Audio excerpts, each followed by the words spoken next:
తెలంగాణ రాష్ట్రంలో మనం చూస్తూ ఉన్నాం. ఈరోజు బీఆర్ఎస్ పార్టీ ఏ కార్యక్రమం చేసినా పర్మిషన్ ఇవ్వకుండా తాత్సారం చేస్తూ ఉంది తెలంగాణ కాంగ్రెస్లో ప్రభుత్వం.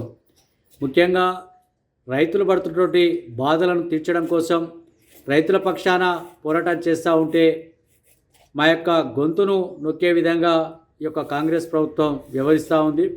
ముఖ్యంగా ఈరోజు చూస్తూ ఉన్నాం, కాంగ్రెస్ పార్టీ అధికారం రాకతోలిగే అలవి కానీ హామీలు ఇచ్చి ఎన్నో హామీలు ఇచ్చి ఈరోజు ఏ ఒక్క హామీని కూడా నెరవేర్చిన పాపాన వదలలేదు. ఒకవైపు రుణమాఫీ చేయడం లేదు, అదేవిధంగా రైతు భరోసా ఇవ్వడం లేదు.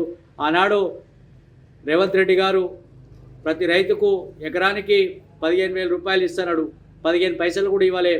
అయ్యా, మీరు ఇచ్చినటువంటి వాగ్దానాలు నెరవేర్చండి. తర్వాత రైతులకు ఇబ్బంది పడుతూ ఉన్నారు, వ్యవసాయం చేసుకోలేకపోతూ ఉన్నారు. కాబట్టి రైతు కుటుంబాలకు, రైతులకు అందరికీ కూడా రైతు భరోసా ఇవ్వాలని చెప్పేసి మేము కేటీఆర్ గారు బయలుదేరితే ఈరోజు ఆంక్షలు విధిస్తూ ఉన్నారు. ధర్నాకు పర్మిషన్ ఇచ్చేటువంటి పరిస్థితి లేదు. అదేవిధంగా ధర్నాకు పర్మిషన్ ఇవ్వకపోగా, అదేవిధంగా మేము ఏదైతే ధర్నా కోసం, మహాధర్నా కోసం, రైతుల పక్షాన పోరాటం చేయడం కోసం ఏదైతే ఏర్పాటు చేసినటువంటి ఫ్లెక్సీలన్నీ కూడా ఈరోజు నల్గొండ నగరంలో తీసివేయడం జరిగింది. అంటే ప్రజాస్వామ్యంలో వారికి ఒక రూలు, ఇతరికి ఒక రూలా? ఈరోజు మనం చూస్తూ ఉన్నాం, కాంగ్రెస్ పార్టీకి సంబంధించినటువంటి ఫ్లెక్సీలు నల్గొండ పట్టణంలో నిత్యం కనిపిస్తూ ఉన్నాయి. వాటిని ఎక్కడ కూడా తొలగించిన పాపానే పోలేదు. మేము ఒక్కరోజుకే ఇంత అక్కసు వెలగక్కితే, ఒక్కరోజుకే ఇంత భయపడితే, ఆనాడు మేము 10 సంవత్సరాలు అధికారంలో ఉన్నాం, ఏ ఒక్కనాడు కూడా ఎవరి ఫ్లెక్సీ తొలగించలే. కానీ కాంగ్రెస్ పార్టీ అధికారంలోకి వచ్చిన తర్వాత ఒక దమనకాండ కొనసాగుతూ ఉంది. ప్రతిపక్షాలు లేకుండా చేయాలని కుట్రతోటి ఈ విధంగా చేస్తూ ఉన్నారు. కోమటిరెడ్డి వెంకటరెడ్డి కావాలని ఈరోజు నల్లగొండ పట్టణంలో మేము ఏర్పాటు చేసుకున్నటువంటి ఫ్లెక్సీలన్నీ కూడా తొలగించి ఈరోజు ఆయన యొక్క ఆటలు కొనసాగుతూ ఉన్నాయి. ఫ్లెక్సీలు తొలగించినంత మాత్రాన ప్రజల గుండెల్లో ఉన్నటువంటి కేసీఆర్ని ఎప్పుడు కూడా తూర్పేయాలని చెప్పేసి ఈ సందర్భంగా వెంకటరెడ్డి గారికి తెలియజేస్తా ఉన్నాం. వెంకటరెడ్డి గారు ఈ యొక్క 20 సంవత్సరాలు నల్లగొండ ఎమ్మెల్యేగా, తర్వాత అనేక మంత్రిగా చేసాడు. కానీ నల్గొండకు మాత్రం చేసింది మాత్రం శూన్యం. అభివృద్ధి చేయలేక ఈరోజు ప్రశ్నించే గొంతుకలను, ప్రశ్నించే వారిని ఈరోజు అణిచివేసే విధంగా ఈరోజు వ్యవహరిస్తూ ఉంది తెలంగాణ ప్రభుత్వం. ఇప్పటికే చెప్తా ఉన్నాం, ఈ యొక్క మీకొక రూలు, ఇతరుకొక రూలా? ఈరోజు నిత్యం నల్గొండ పట్టణంలో కాంగ్రెస్ పార్టీకి సంబంధించినటువంటి ఫ్లెక్సీలన్నీ కూడా రోజు కనిపిస్తూ ఉన్నాయి. వాటిని ఎక్కడ కూడా తొలగించలే, అట్నే ఉన్నాయి. మేము మాత్రం తొలగిస్తాం. మరి కళ్ళు లేవా మున్సిపాలిటీ అధికారులకు? తర్వాత పాలకవర్గం కొమ్ము కాస్తూ ఉన్నారా అడుగుతూ ఉన్నాం. అందరికీ ఒకే గాడిన ఉండాలి, కానీ ఒకరికొక న్యాయం, ఇంకొకరికొక న్యాయం.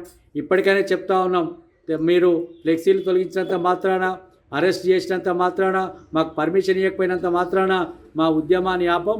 ఈ ఉద్యమాన్ని ఇంకా ముందుకు తీసుకెళ్తాం. తెలంగాణ రాష్ట్రంలో కాంగ్రెస్ పార్టీ అలవిగాని హామీలు ఇచ్చి, 420 హామీలు ఇచ్చి నెరవేర్చకుంటే మెడల్ వంచుతామని చెప్పేసి ఈ సందర్భంగా తెలియజేస్తా ఉన్నాం. ఖబర్దార్ బిడ్డ, మీరు అనుకుంటవచ్చు మేము ఏదైనా మేము అధికారంలో కాబట్టి మేము ఏది చేసినా రైట్ అవుతుందని. మీకు కూడా ప్రజలు కర్రు కాసి వాత పెట్టేటువంటి పరిస్థితి వస్తుంది. మేము తస్మా జాగ్రత్త, మా ఫ్లెక్సీలు తొలగించో, తర్వాత మమ్మల్ని అణిచివేసో, మాకు పర్మిషన్ ఇవ్వకుండా వివరించో తర్వాత చూస్తూ ఉన్నాం. ఇంకెన్ని రోజులు మీరు ఈ విధంగా చేస్తారో మేము కూడా అది కూడా మేము చూస్తాం. మేము తలుచుకుంటే మీ యొక్క ఫ్లెక్సీలు కూడా ఉండవు. కానీ మేమేంటంటే ప్రజాస్వామ్యంలో అందరం సమానమే అన్న ఒక ధోరణితోటి మేము ఉన్నాం. కాబట్టి మేము చూస్తూ ఊరుకుంటా ఉన్నాం. ఇక చూస్తూ ఊరుకోవని చెప్పేసి మేము హెచ్చరిస్తూ ఉన్నాం. మా ఫ్లెక్సీలు, తొలగించిన ఫ్లెక్సీలను వెంటనే అక్కడ ఏర్పాటు చేయాలి. అదేవిధంగా మేము ధర్నా కోసం ఏర్పాటు చేసుకున్నటువంటి హోర్డింగ్లు కావచ్చు, తర్వాత కటౌట్లన్నీ, తర్వాత ఫ్లెక్సీలన్నీ కూడా తొలగించినంత మాత్రాన మా యొక్క ఉద్యమాన్ని, మా యొక్క ధర్నాన్ని ఆపలేవు. ఏదో తాత్కాలికంగా ఆపినని సంకలు గుద్దుకున్నటువంటి వెంకటరెడ్డి గారు, మేము ఇంకా పెద్ద ఎత్తున ఈ కార్యక్రమాలు ముందుకు తీసుకెళ్తాం. గడప గడపకెళ్ళి మీరు చేసినటువంటి అరాచకాలు కావచ్చు, మీరు చేసినటువంటి మోసాలు కావచ్చు, మీరు చేసినటువంటి అన్ని విషయాలు ప్రజలకు తెలియజేస్తామని చెప్పేసి సందర్భంగా తెలియజేస్తా ఉన్నాం.